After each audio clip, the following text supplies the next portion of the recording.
Hey everybody, we're here at the beautiful Lauderdale by the Sea, and today we did in-service training with our dive program. We frequent this dive site, so doing in-service is so important to proper emergency action plans. Stick with us, I'm going to show you why it's so important to do in-service training as a dive professional.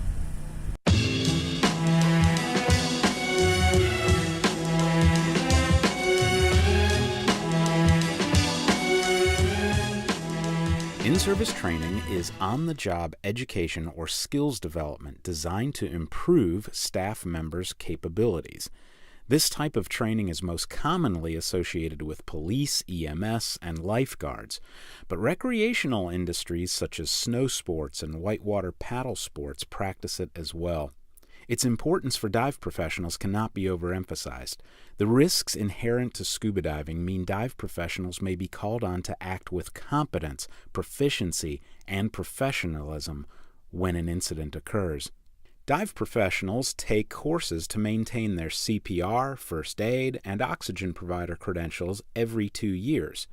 Although these are important aspects of their continuing education, courses cannot fully prepare people for situations that require split-second decisions in stressful circumstances with varying factors such as sand, wetness, adrenaline, sweat, emotions, wetsuits, confusion, shouting, and disorder.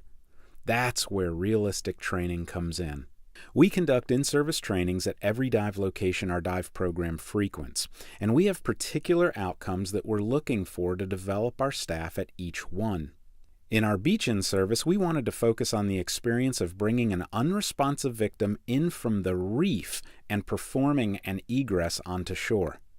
We wanted our staff to get a realistic handle on factors that inhibit a beach rescue: currents, distance, communications, surf, and sand. In the end, we reflected on how just these few factors affected individual rescuers. There was exhaustion, cramping, puking, and tons of spills. We also reflected on how these factors affect the outcome of the overall rescue. From these two outcomes, change takes place. Here are some tips.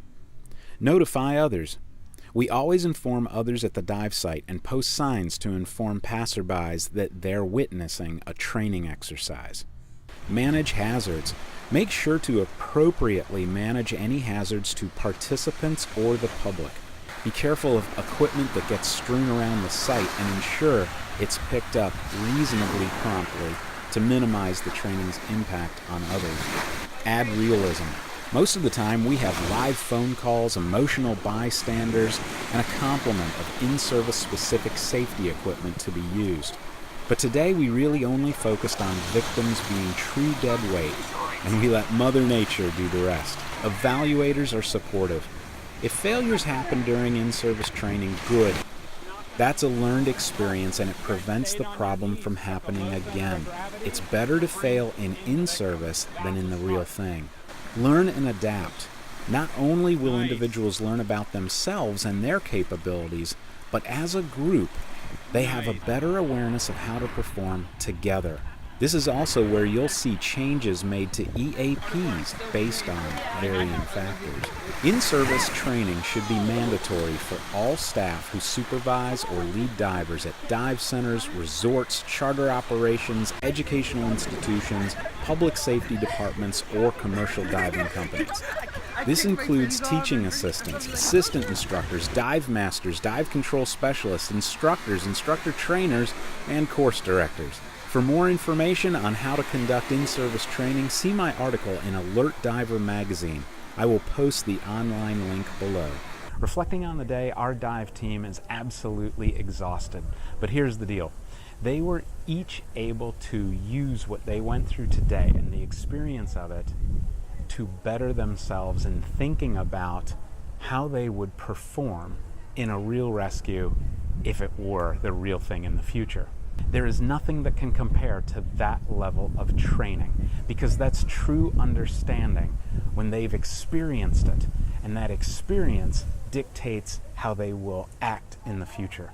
And another one of the great benefits of in-service training is that we walk away from this in-service training and we're actually going to make changes to our emergency action plan based on things that we discovered from the conditions today, or the personnel, or whatever manifested we learned from. So there you have it, my friends. Thanks for watching this episode. Remember to subscribe, and as always, go beyond the standard.